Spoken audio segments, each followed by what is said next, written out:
अगर चर्च का पादरी का धर्मांतरण हो जाए तो क्या वो पादरी बना रह सकता है? तो इसी प्रकार अगर पाहन का धर्मांतरण हो जाता है तो वह पाहन पद पर क्यों बना रहता है? ये सवाल हमने नहीं उठा रहे, ये सवाल पंचायती राज के पूर्व डायरेक्टर निशा उरांव ने उठाया है। धर्मांतरण को लेकर उन्होंने एक तरीके से झारखंड में जो चल रहा उस पर करारा और तीखा हमला किया है। और लगातार आप देख रहे हैं कि पेशा को लागू करने को लेकर जिस तरीके से दो गुटों में आदिवासी समाज बटा हुआ था, एक तरफ कहा जा रहा था कि एक सरना है और दूसरे तरफ कहा जाता है कि धर्मांतरण जो कर चुके हैं वो लोगों का दबाव है, मतलब ईसाई मिशनरियों पर उनका निशाना था। और वो विवाद अब भी जारी है। सरना और सनातन का विवाद को लेकर देखिए कई तरह के तर्क दिए गए।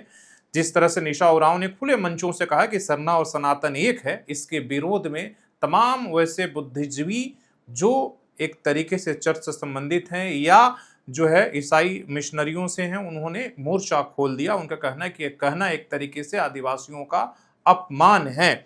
क्या कुछ उन्होंने सवाल उठाया, पहले उन सवालों को ले तो उसी तरीके से उन्होंने सवाल उठाया कि अगर चर्च का पादरी का धर्मांतरण हो जाता है तो अगर चर्च में वो पादरी बना नहीं रह सकता है तो क्या पाहन जो आदिवासी समाज का पुजारी है अगर उसका धर्मांतरण हो जाता है, अगर वो दूसरे धर्मों में चला जाता है तो फिर पाहन पद पर क्यों बना रहता है? पहला सवाल उन्होंने उठाया है।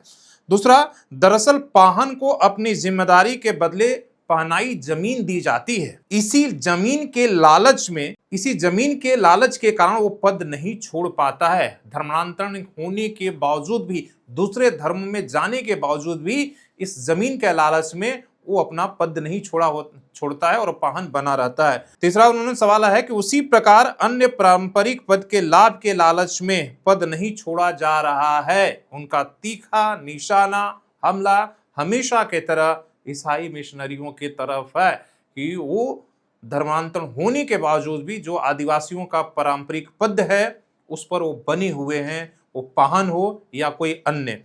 ग्राम सभा केवल प्रशासनिक केंद्र नहीं, वह धार्मिक एवं सांस्कृतिक केंद्र है। इन आदिवासी पारंपरिक पद पर बैठे धर्मांतरित मतलब जिनका कन्वर्जन हो चुका आदिवासी सामाजिक जिम्मेदारी तो निभा लेते हैं लेकिन धार्मिक जिम्मेदारी नहीं निभा पाते हैं। कह रही कि भाई आप ये जिम्मेदारी जो है निभा लेते हैं लेकिन जहां धर्म की बात आती है, जहां रीति रिवाज परंपरा की बात आती है, वो तो आप चर्च के हिसाब से मानते हैं, उसमें आप उसको नहीं अपनाते हैं। चौथा उन्होंने कि धर्मांतरित आदिवासियों को स्वेच्छा से पद को छोड़ देना चाहिए, दोहरा मापदंड नहीं चलेगा। उन्होंने करारा हमला किया। इस पर ग्लेडसन डुंगडुंग ने सोशल मीडिया पर पोस्ट लिखा है कि झारखंड के अनुसूचित क्षेत्रों में मौजूद 16,000 पारंपरिक ग्राम सभाओं का ग्राम प्रधान गांव के विलेज नोट खेवट खूट से तय होगा, धर्म से नहीं। जागो आदिवासी जागो, नफरत फैलाने वालों से दूर रहो, जय आदिवासी। तो ये हम देख रहे हैं पिछले 2 सालों से लगातार जब से पेशा एक्ट को लेकर ये बातचीत चल रही है तब से इस तरीके का आरोप प्रत्यारोप, 2 धड़ों में बटा हुआ समाज एक तरीके से। एक पर आरोप है कि भाई ये आरएसएस के जो है नजदीक हैं और इस तरीके के बाद सरना सनातन की बात या धर्मांतरण की बात, खासकर निशा उरांव को लेकर लगातार जो है ग्लेडसन डुगडुग इस तरह की बातें कहते रहते हैं। और दूसरी तरफ आप देख रहे हैं कि निशा उरांव जिस तरीके से धर्मांतरण को लेकर वो ये बात कह रहे हैं कि आदिवासियों का जो हक की मारी हो रही, हकमारी कर रहा, उसमें सबसे ज्यादा जो है धर्मांतरण, तो उनके निशाने पर भी एक तरीके से झारखंड में धर्मांतरण को लेकर है। आपकी क्या राय है? आखिर आदिवासियों को कमजोर या उनके हक हमारी कौन कर रहा है, धर्मांतरण करने वाले लोग या जो नफ कह रहे हैं, जिस तरह से ग्लेडसन डुंगडुंग ने आरोप लगाया है कि नफरत फैलाने वाले लोग हैं जो आरएसएस से बीजेपी से संबंध रखते हैं। आपकी क्या समझ है? कौन समाज को ठग रहा है इन परंपराओं के नाम पर, इन मुद्दों के नाम पर? कौन उलझाए रखना चाहता है? लेकिन झारखंड में भले ही पेशा लागू हो गया है लेकिन विवाद और ये मतभेद अभी भी चल रहे हैं।